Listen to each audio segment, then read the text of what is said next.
Um, Thanks for coming, everybody. Uh, I just want to start by saying I don't think in a linear way. So uh, I'm sorry if things get jumbled up. I'll try to keep myself on track. Um, so for me, Charles Luton Brain sort of codified this way of working that's a way of using sheet metal in the way that works how the material wants to work. So it's, to me, it's kind of instant gratification, way of taking a flat piece of metal and making it three-dimensional. So it's great because you get a lot of dramatic three-dimensional pieces in whatever scale you're working, from jewelry to public art installations, without adding a lot of weight, physical weight. You get visual weight without, I work by myself almost always, so I can only deal with material that's so heavy, you know. I'll be 65 in a week. So, when I was 45, it was a little different. um, but now, and I just think it's really fun. Charles Luton Brain has a lot of information online about how to do the work. So hopefully this will sort of get you inspired and to play around with it, and maybe look his stuff up. He has some video tutorials and stuff also. So the simplest things are, let's see if I can find my samples. I guess what I started out with were sort of, I do a lot of organic shapes and forms. And so what I started out with was, it's also a really good way to use some scrap. So you can,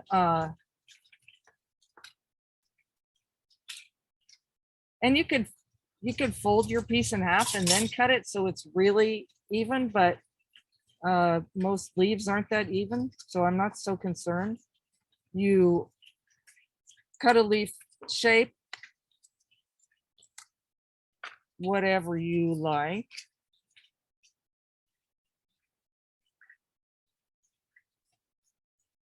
Fold it in half.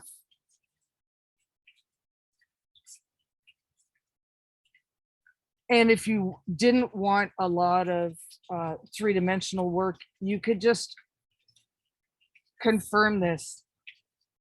I hammer a lot of times with a rawhide mallet or wooden mallet on the anvil and confirm that. Just tap that down, get a nice crease, anneal it again. And annealing is making the metal, whatever metal you're working with, as soft as it can be at room temperature. And so different metals anneal differently. Copper is probably the most forgiving. You heat it up. I heat it to a very dull red when it just starts to incandesce. You can take it out, and copper doesn't care how slow or how fast you cool it. So take it out. I take it out, dump it in my slack tub, and it's soft. The difference is quite amazing.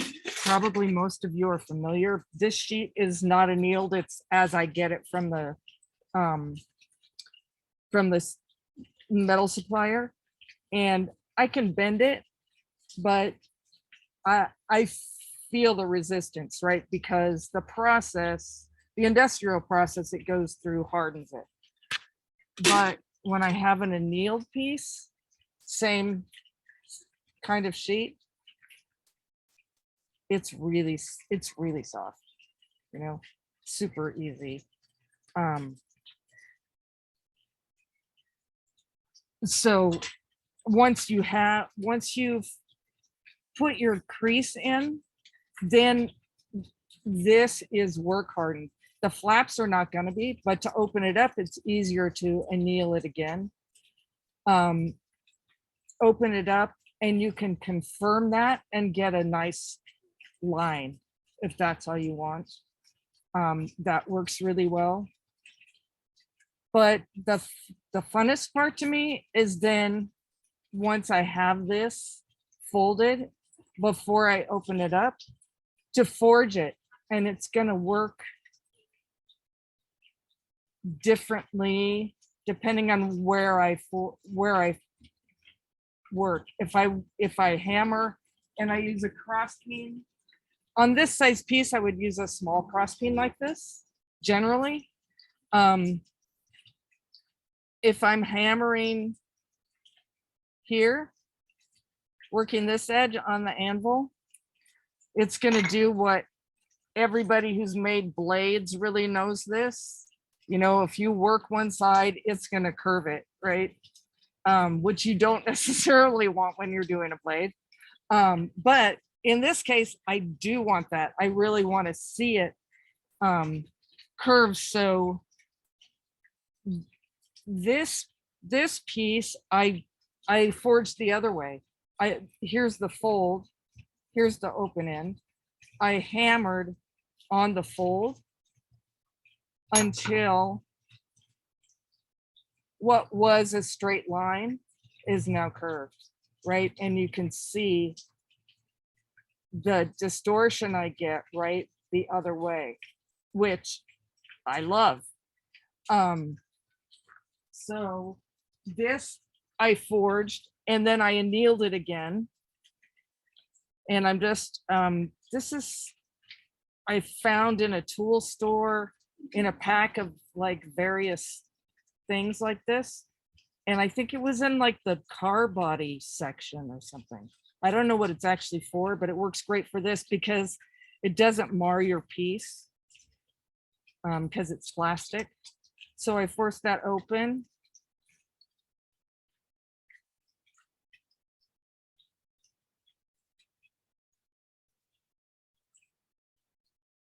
And now I have a little boat or a pea pod. You could put glass balls in here, push it back over.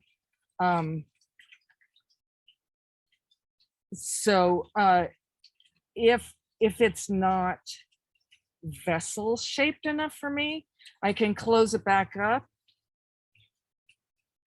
and hammer some more, right? And it just keeps going and going until you are so thin you can't do it anymore. The other way to go, this one I hammered on the open end here and opened that up, and it's much more leaf-like. And I can, you know, play with the shape of it. In this thinness, it's quite thin. I don't know. I always get confused with copper because it's here they order it by the ounce. It's like 24 ounce or something, maybe 20 gauge. I don't know. Pretty thin. And so also that will affect, just like in anything in blacksmithing, the size of your stock affects how the material feels when it's done, right? This is really similar thickness to an actual leaf. But if I work something thicker like this, there's a lot more substance to it. This I did the same way, but probably 18 gauge. So you could, make a bracelet out of this kind of piece. But simple leaf shape. I left this. This was a weird shaped offcut, and so I left the funny thing on the end, thinking it could be sort of stem-like. So that's probably the sort of simplest thing, and you can practice a lot of this to get ideas, at least in paper. So I had a long strip of copper, and so I did a similar strip of paper, and then thought, what if I fold it like this? And then what happens if I hammer? So I have folds here and I have folds here.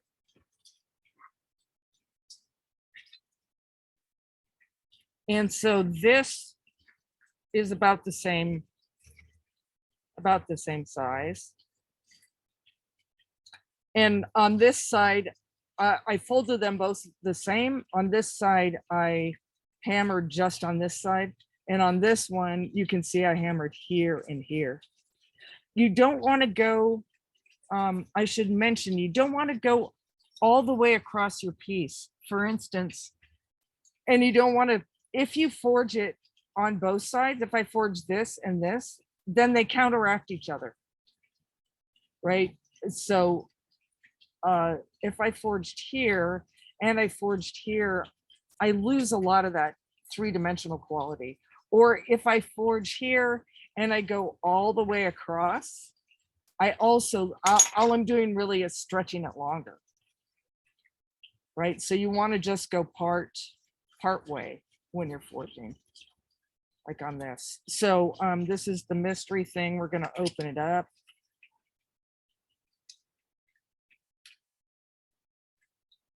Without getting water on the computer.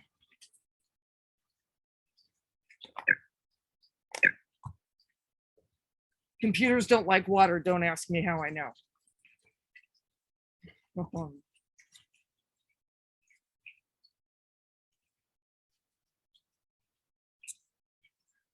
So this is the single side of forging.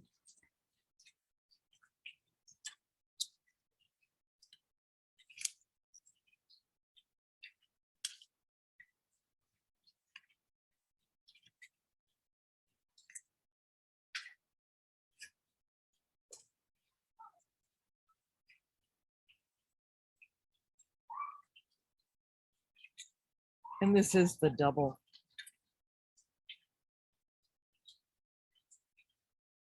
And if this were thicker material, you could get even more dramatic three-dimensional aspect to it. But it's so there's lots of stuff to try.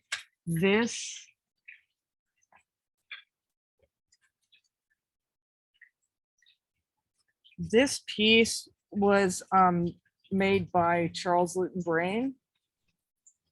And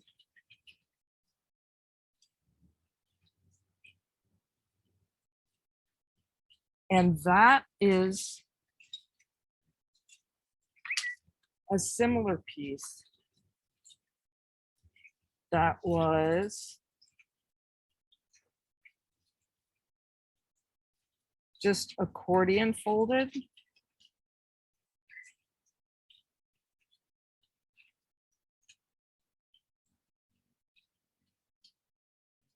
Hammered on one side and opened back up. And that's what you get.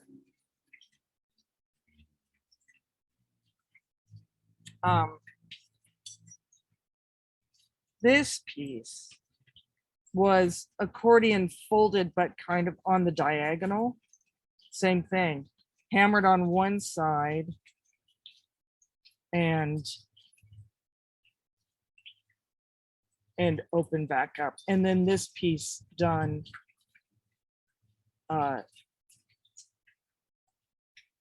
separate, you know, folded a cattywampus to it. So you can mix the folds and the techniques together.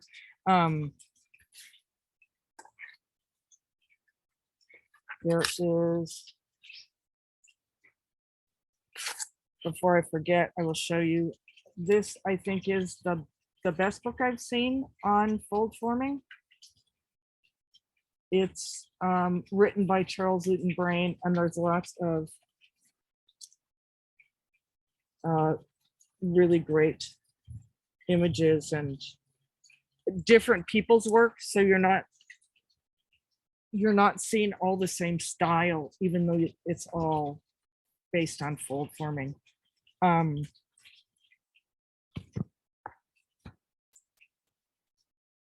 Patrick, tell me when I should shut up and take questions. Otherwise, I'll just keep talking. No, however, you're like, I think if there is one more thing you would like to show, this would totally fit. Okay. But you don't have to. So here's a square that was folded on the diagonal like this. So even just doing that much gives you a lot of 3 dimensions. But if I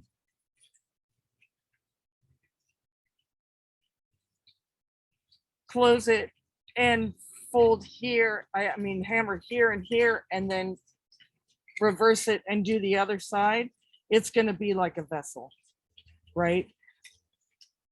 If I cut it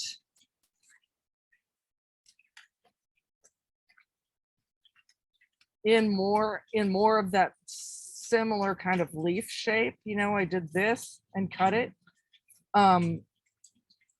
If I do that, I can forge here and get a sort of a flower thing that is going out this way. Or if I fold it here, it'll fold up. I can do that when it's like this, but this material holds it, right? It limits the amount of movement you're going to get, because once this is cut, then this is free in here.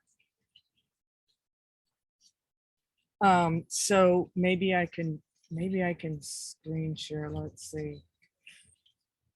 So this is a fountain that's about my height, 5'6". I'm 5'8", so it's close to my height. So that is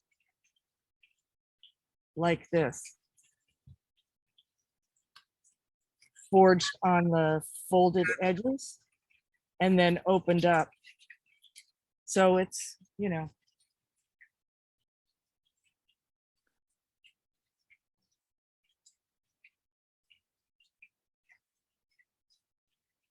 or a different view. So I think you get the idea.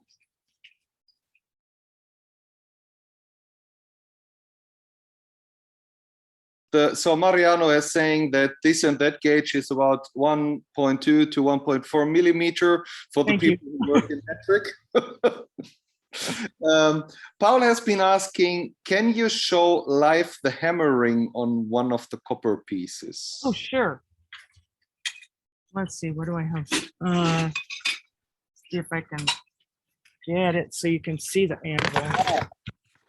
No, there's later a comment showing the hammering is not necessary anymore, but the sculpture made it clear. But anyways, to get some kind of impression how it's actually done. I don't know. Can you see it well enough? Maybe a little more light.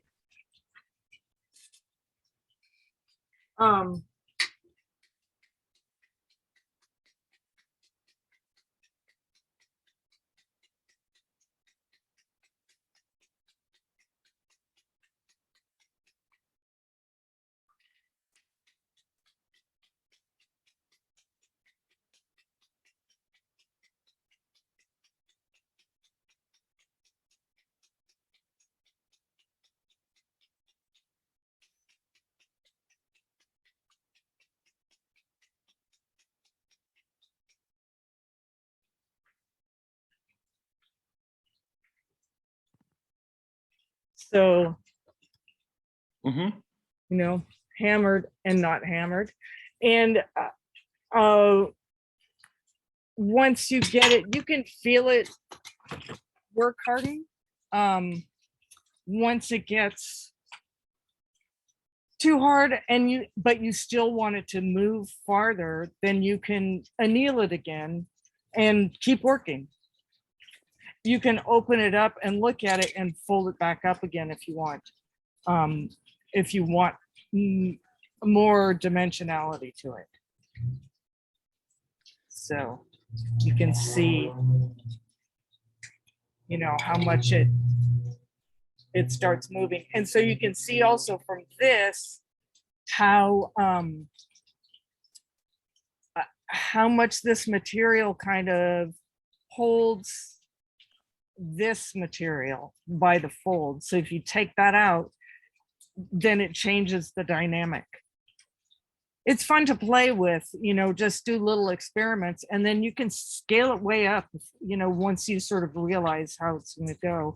And a lot of like when I did the fountain, I did a maquette first, so that for one thing, because I'm really shitty at drawing, so I could do that for the client, do a scale model pretty close to the right scale, and she could see it, what it was going to look like, and I would know what kind of tooling I needed, how big I needed to do.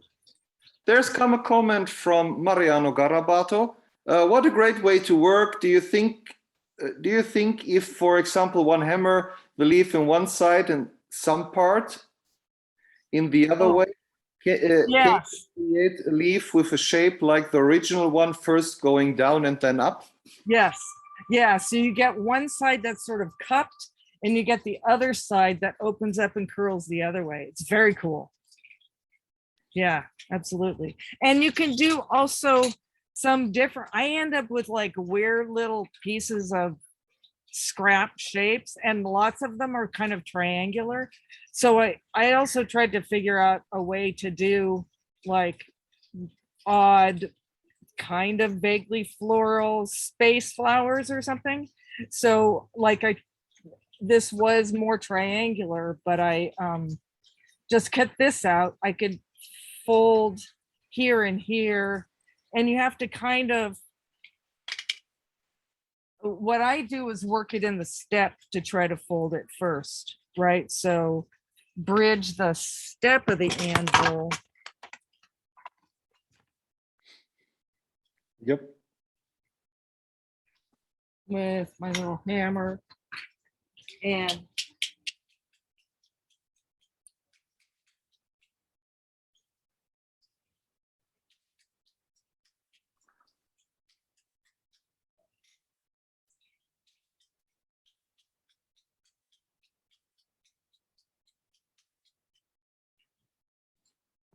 then kind of work slowly toward the edges so I get it as kind of centered as possible, and then do the forging.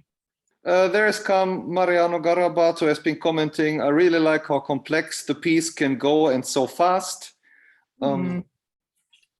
Kees Klaassen asked, I love the commented, I love the fountain. I would love to do one of my figures in a hooded cloak form, folded out of copper, maybe a wizard or a grim reaper kind of theme. Any ideas for a form folding a shape like that? Yeah, I would definitely do it in paper first, you know, do a scale model in paper. Love to talk, by the way, and I was of course playing with paper because I can't sit still, so I did some experimenting with a shape like that, but has so many folds in it that I don't know, maybe because it has like a T fold and a T fold or something. Sure. It doesn't show up like that, but I'll do some more experimenting. Yeah, great. Yeah, I think it could be really fun, and you can even fold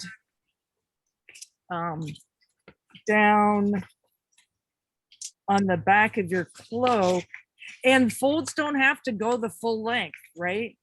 Mhm. They can just, it could just be kind of a gather at the top,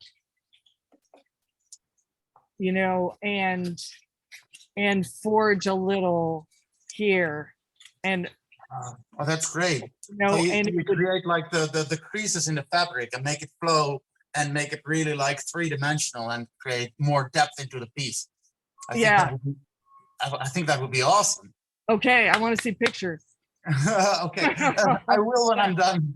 This Okay. is very inspiring. Thank you so much. If there's not a question, there's one thing I didn't get to show that's fairly different. And that is weakening your material in some way in a line. Like on the paper, I did it like this, drew with the pen and pressed hard enough that it weakened that spot. And then it will want, your piece will want to fold on that line, right? So you get, and when I do it in a piece with a piece of copper, I will take the annealed copper and take a piece of wire that's that shape, and then just tape the wire on. And then so it holds it in place and you don't end up with it moving around. Then if you hammer on the anvil on the wire, anneal it again, then this is where your wire is a thin line that's weaker, right? Because you've thinned right there. So if you hammer, let's see, yes, okay.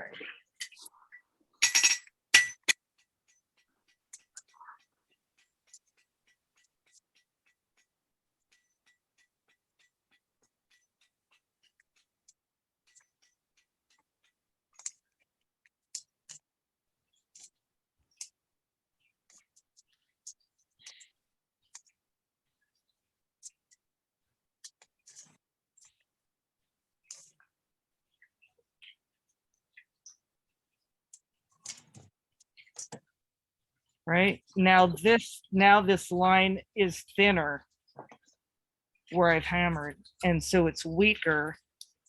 It really should be annealed again before you smush it, but let's see. That's so loud to turn my forge on.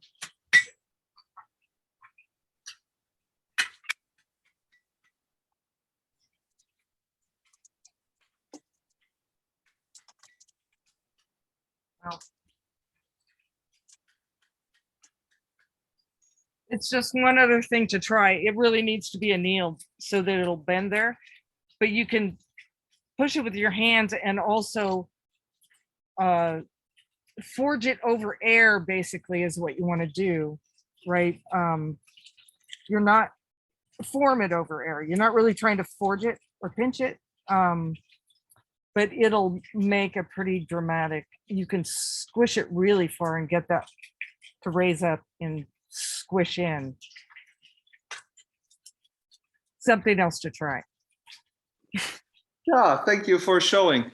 There has come some comments and questions in between. So the wire trick is great. I'll definitely play with that. Thanks from Kes. Mariano, I think you can use the seams union of the fabric to get the same design or curve. I think this is relating to the cloak still. So from Steve Rook, what sort of thickness have you gone up to in copper? I've done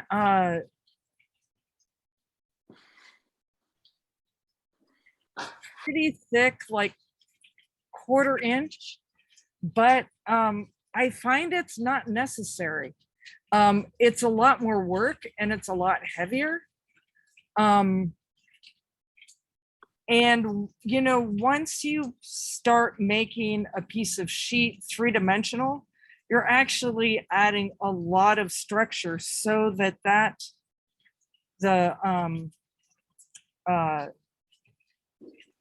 the big the fountain that I did is actually like, I think I upped it to 16 gauge. So Mariano, I don't know. Can you translate? Thank you, Mariano. 1.5 millimeter. So not very hefty. Thank you.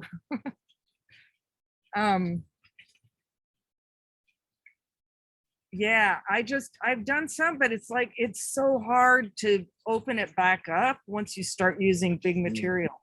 Now I have done a bunch in steel, and a lot of times to open, you have to heat it up. So it's a little harder to work with, but it's very, very similar, except that there are times that you have to work hot. So obviously you can't use your hands as much either. And annealing takes a lot longer with steel. So it, yeah, copper is just really easy. I've done some in bronze also. I've done a little bit in aluminum. Aluminum's pretty fun. I guess what you're saying, there's not really a lot to be gained in using heavier gauge in terms of creating forms. Exactly. Mm. And yeah, there's not much to be gained as far as, I mean, unless you need something to really be bulletproof. Mm. But even in public sculpture, I haven't gone up very much from that. Yeah, thank you. Thank you. That was interesting. It's been interesting, very interesting. Hoe brengt ze haar werkstukken samen? Hoe worden die samengebracht? Is dat een soldering of een lassing of een riveting? Okay, Paul, this is one for you. Hey, the question is, how do you put the parts of your works together? Do you weld it, or do you Solder. nail it, or I've done it all. I've done it all different ways. One product that I found, if I'm doing especially smaller scale stuff, tabletop stuff, there's a product called Foscop that's copper solder, and it's copper colored solder. So it takes patina the same way or very similar. That works really nicely, but mostly I do mechanical, some kind of mechanical thing. So rivets, or sometimes tubing rivets.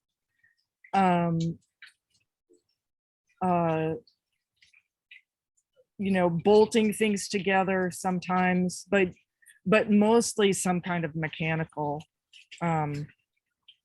riveting version of riveting or bolting. Okay. thank you. I will Thank you. translate it. One additional comment to the thing before from Mariano. So going up to 2 millimeter 14 gauge is more for some specific design. You really need the material later. Yeah, I mean, you can do that if you want more material to like forge something or stretch some part really far. You know, you can so in this piece, for instance, you know, if you wanted to forge something out of here, you might want to use heavier material, but really, I mean, copper stretches really far. You can really push it. If it's steel, not as much, for sure. So if you were doing a steel piece, you might want heavier in certain places. Okay. But I'm lazy and I'll go as I really like the 18 gauge, 16 gauge. This brings us to the next question, which is how long do you anneal the copper? So the copper anneals really fast. You just take it up to, I have a little tiny gas forge, and if I can fit it in there, I just stick it in my gas forge, I don't even let go of the tongs because it melts at such a low temperature. Move it around, and the whole thing doesn't have to be red at once. It wants to be just a dull red, and you can do it with a torch. So if I have a big piece, that's what I do, oxyacetylene or a weed burner torch. That's really big. I've done some, for the really big stuff, I'll set it out on my work. I have a like 4x8 work table, stand on top of it with the weed burner and get the whole thing red. Like I said, it doesn't have to be red at once. So you can work from one side to the other, and the copper, yeah, is I just run a water hose out. As soon as every part of it has been hot, then you just run the hose on it and it's soft. It's almost immediate. It's really instant gratification. And it gets so soft, I feel like I could punch it and move it, but not for long. Yeah, thank you. Wonderful, wonderful. Steve has been commenting, I guess the real attraction with 18 gauge is the ability to mold the copper forms by hand. Yeah. Yeah. And yeah, to be able to open it back up. Once it gets past 16 up to 14 gauge, I might still be able to open it by hand, but otherwise, then I have to really figure out how to open it. It's much more intuitive at the thinner gauges. There's come another question from Kees, which is, how do you spell the copper colored solder? Phoscop? PHOSCOP, I think. And I think also you can find it by Googling like copper solder. This says copper wire solder on it. Oh, we probably can't see it. Well, no one can guess that it's copper wire solder. Yeah. It's cadmium free. I have a question. How do you work with the bigger pieces? Like, how do you actually do your size-ish copper piece? How does it work, especially in your workshop? Yeah, my workshop is really small.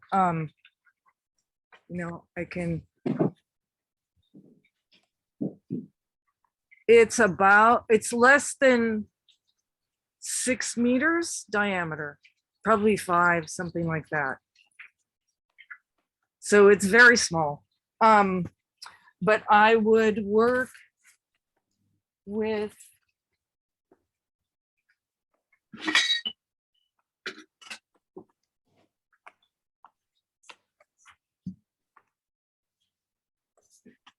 let's see, with that piece, set up so that I could, so I don't have to balance it like on my leg or something.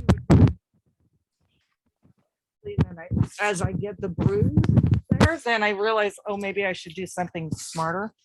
So just, yeah, some kind of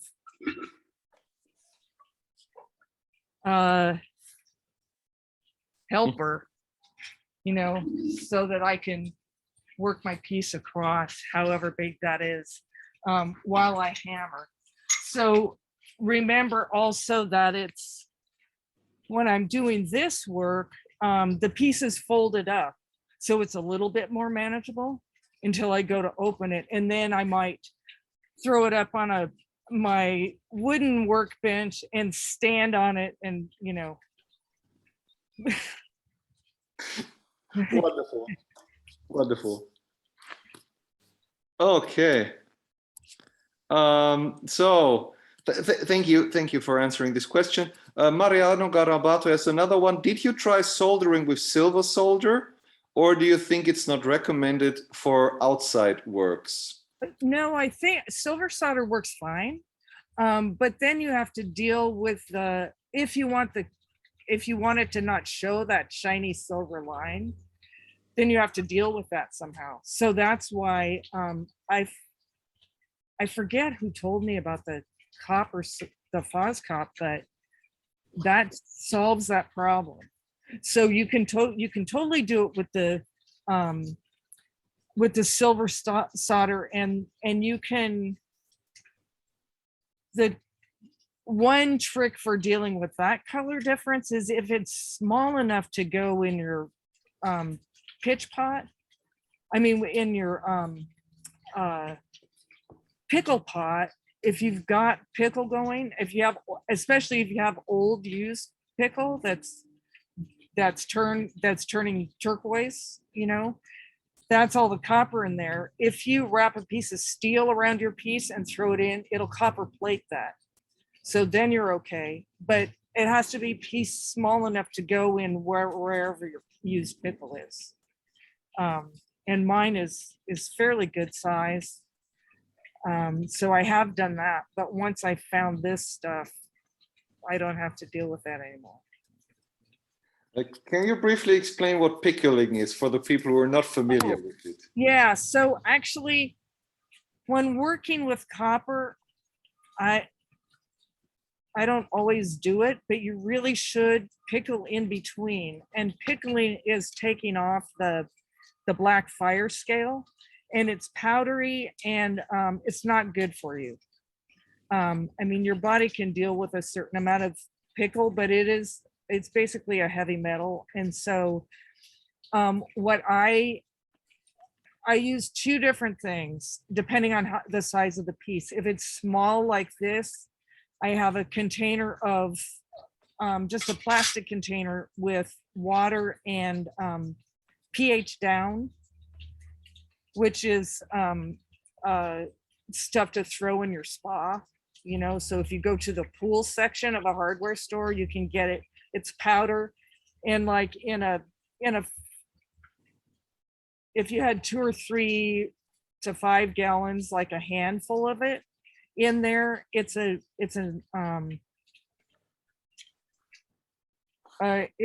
not horrible toxic, and you can throw your copper in there for several minutes, and it cleans that all off. And then when you're hammering, it's not flying in the air, and you're not getting it on, you know, in your mouth. And it cleans it back up to that, like, I have a friend who calls it piggy pink, fresh, all clean copper color. One of the things I like about fold forming is I don't have a real dramatic piece, but sometimes because it's folded up, the inside is sort of protected, and it doesn't get that scale on it. And so it sometimes comes with this like red and purple, which is really fun. And a lot of times on a leaf, it didn't happen on this one because I hammered a lot, but the inside will be red and then kind of purple, and then you get that copper color. It looks pretty cool. So did I answer the question actually? Yep. Okay. Yep, I think so. Oh, the other thing is if you're doing a really big piece, like Kessa's, if he ends up doing that in copper and it's a human sized piece, what works for pickle is ketchup. I don't know if you guys can get ketchup there, but go like to the like restaurant supply places, and you could get giant things of ketchup, and you can just paint it on and let it set for a while. You can see it kind of turn, and I just take it out in the yard and hose it off, and it'll be all fresh.